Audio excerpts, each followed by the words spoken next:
The Knicks get swept by the Boston Celtics. It's on the table. It happened. Moving on. We have all the complaints. We had 24 hours to get over it. At this point, it's 48 hours. I do want to talk about that in this video. The good that came from that game, the positives to take away from it. I know that a lot of you still very irrational, so probably not ready to hear the positives, but there were some positives. Always look on the bright side of life.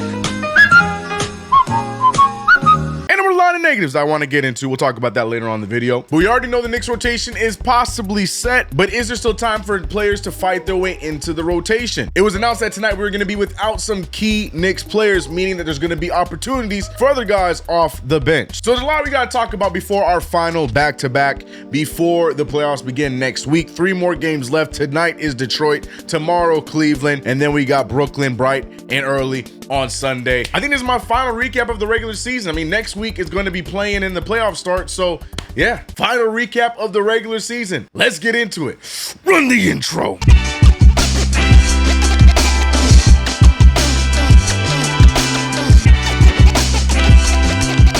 What's going on, CK Crew? It's your boy CK2K, and welcome back to another video. If you haven't already subscribed to the channel, people, hit that like button. Also, don't forget to hit the notification bell so you know whenever new uploads are coming, even though we're dropping videos every Tuesday and Thursday. But we got to get into it. But what we also got to get into is the New York Knicks needing to lock in and figure out how to take advantage and take care of these big name teams for us to take that next step and be a championship contender. Because let's face it, the Knicks have had a terrible season when it comes to the teams that we need to beat. Now, on paper, for the Knicks to win 50 games and doing all this back-to-back 50-win seasons is great, but the meat and the potatoes of the entire thing is beating the teams that you're most likely going to be seeing in the playoffs. You're going to be seeing in your way for what you actually want, what it all matters about, and that is the other championship contending teams. And when it comes to that, the Knicks just have not got it done. I mean, quite literally have not got it done. I'm not going to throw any graphics up about our record. I'm not doing that. This ain't TNT or ESPN because I know they love to throw that in our face. We got to call a spade a spade. Now, does that mean that we're going to the playoffs and we should be doomed and upset? No, I don't think so at all.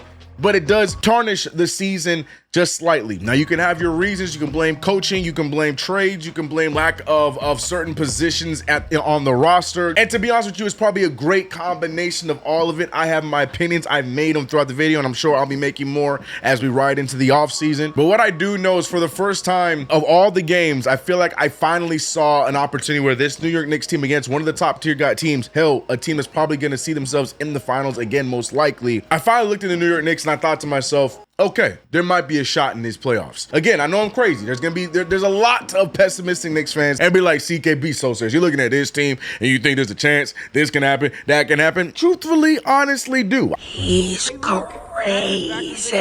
If they practice what they preach and they put some more work in the film room, they put some more work in seeing what's on the tape and how to combat what was on the tape, the Knicks in a 7-game series could shock some people. Remember, notice I'm saying could, not saying will, but it's definitely a possibility. Hear me out. Compared to the games prior where it just looked like no matter what we did, they had a response no matter what, and they were missing players in those games here on out. You could probably use the excuse that they were without Jaylen Brown in this game, and they lightly used Kristaps Porzingis, especially down the stretch, even though Porzingis tore Karl-Anthony Towns a new one in this one. Fact of the matter is, when you see the ability of Karl-Anthony Towns and what he can bring to this team and what he can do against them when he actually decides to show up against them, that brings another level. We saw Jalen Brunson have a good game. We saw Towns have a good game, but what did we miss? We missed the wings. OG Anunoby, who has been on the best 20-game, held the best season of his career, averaging 20 plus in the last 15 to 20 games, and in this one could not find a bucket. Mikal Bridges, he gave us some offense down the stretch. Hell, I thought he sealed the deal with that final mid-ranger at the end of the fourth quarter, only for a stupid foul to come, and then Jayson Tatum to then later hit the game-tying 3. We need that to be throughout the totality of the game from Wingstop. They need to be active at all cylinders. And again, the biggest weakness for Boston, if the Knicks can just figure out their perimeter defense, it's hard to teach an old dog new tricks. I get it. But if the Knicks can just look at the film and figure out ways to not let this team shoot so many threes. And if you're going to be giving Kristaps Porzingis, of all people, one of the toughest guards at the three-point line in the NBA, if you're going to give him that many open shots, I don't expect to win a game. That's where you got to check the tape. That's where you got to be prepared for. They put up 53s and only made 19 of them, and 49 to be exact, and only made 19 of them. That doesn't matter. They put up 11 more three-pointers than we did as a team and made more than we did as a team. That's what makes the difference between the likes of us. But here's the thing. It comes down to the defense. There was a 3-minute span in this game in the fourth quarter where the New York Knicks had a phenomenal run. They got, I think, 3 or 4 back-to-back stops and led to the Knicks getting back into this one. Bridges had a few buckets, Brunson had a few buckets, and then I think OG had a bucket, which gave us the lead right back, where it was looking like the Knicks were finally making that turn. And those are the kind of things that I'm really hoping that the coaching staff and these guys are zoning in on when it comes to the playoffs. Because remember, you're seeing the same team at the very least 4 times. The same team. So you can make those adjustments. You see that what wasn't working in game 1, you can adjust and fix in game 2. I know I'm saying the word adjust with Tom Thibodeau. I get it. I can hear the meme. CK, you're talking about Tom Thibodeau adjusting. Just hear me out. I'm talking about this for my basketball team. I understand who my coach is, but I am calling it as if I was a coach on the team. This is what I'd be saying. You see the adjustments. You see what you got to work on. And the biggest adjustment I feel like in this game that we need to see is, look, hate him or love him. Say what you want to say. Care so much about your little middle schoolers all you want. Mikal Bridges, though, did not have the best game, and he did definitely have the biggest flub of the entire game after, Karl Anthony Towns indecisively threw him the ball, and he could not hold it in and catch it. There were so many times that Jayson Tatum put Mikal Bridges in the ISO, and Mikal Bridges, unfortunately, you're not going to agree with it, but he played solid defense. It's just Jayson Tatum is Jayson Tatum. So what you need in those instances, you're going to need some more muscle, not just being in the right place at the right time, because that does not tend to work with some of these really solid scorers, which is why I don't understand why Tom Thibodeau did not put OG Anunoby on Tatum more. OG Anunoby, when guarding Jayson Tatum throughout this entire season, Tatum has only gone 5 of 26 against OG Anunoby for the entirety of their matchups. Now, there's 2 things I'm taking away from this. One, that is not nearly enough shots against OG Anunoby. And 2, why the hell was OG Anunoby not on him the whole time? Now, give the Celtics some credit. Really good at switching. The Celtics were doing a great job of singling out our weakest defenders to get their strong offensive players in the best spots. We're seeing them try and attack Karl Anthony Towns on him multiple times. We're seeing them take advantage of Josh Hart seeking the rebound as opposed to playing defense. They did a great job of that, but at the same time, what I loved about OG, especially down the stretch, even though we had the flub that led to the 3-point shot, OG Anunoby was not about that switching life. When he had Jayson Tatum on him, he was fighting through those damn switches. I'm not leaving my man scoring up to you, is what OG Anunoby said. And for that reason, that's why I feel like going into a series, I would much rather OG Anunoby on Jayson Tatum from the rip and let Mikal Bridges and Jaylen Brown run around and guarding each other. I think that's just my thing. I feel like there's a lot of fixes, a lot of things that should be discussed in the locker room, should be discussed in film room, that I don't think gets pointed out enough. And to a lot of you, I'm sure, you simply see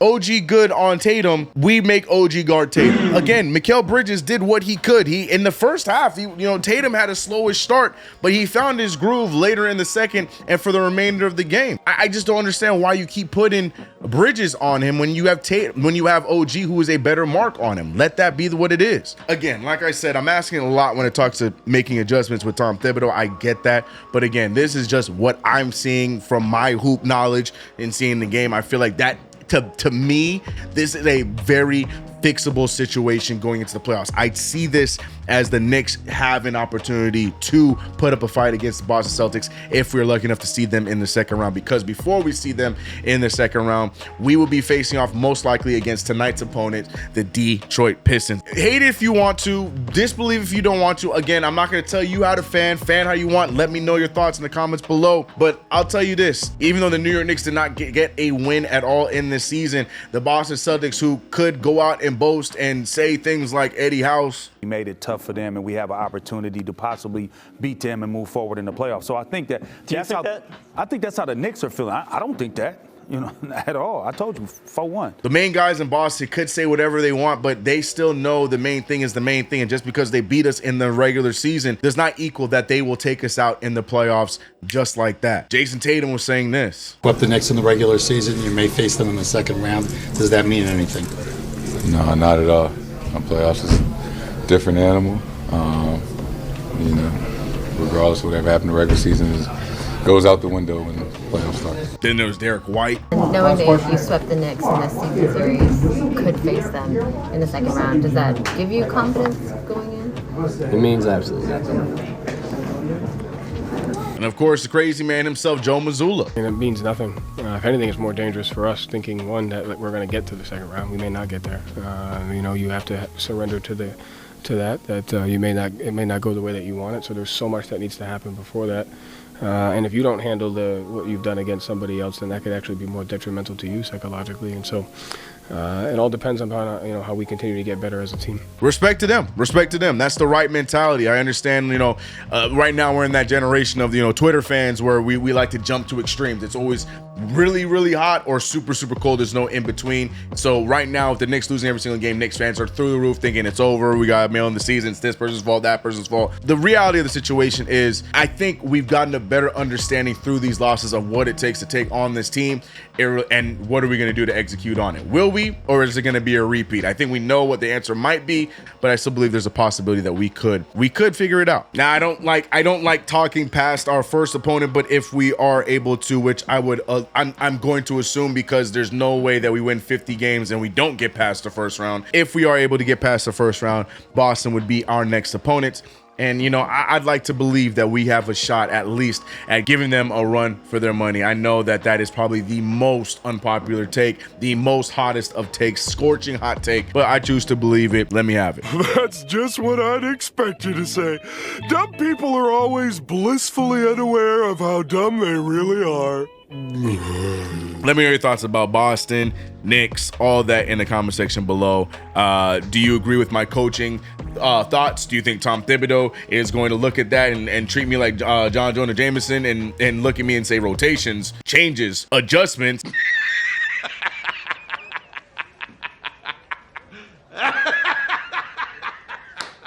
Let me know your thoughts about everything in the comments below. But tonight we got the Detroit Pistons, which is most likely going to be our first round opponent. The Detroit Pistons, who have been playing phenomenal basketball this season. They were able to keep this fire all the way throughout the remainder of the year and now see themselves in the 6th seed and back in the playoffs for the first time. There's renewed energy in Detroit with the Lions playing as well as they played the last few seasons. And now JB Bickerstaff got the Pistons looking good, winning some games even without Cade Cunningham.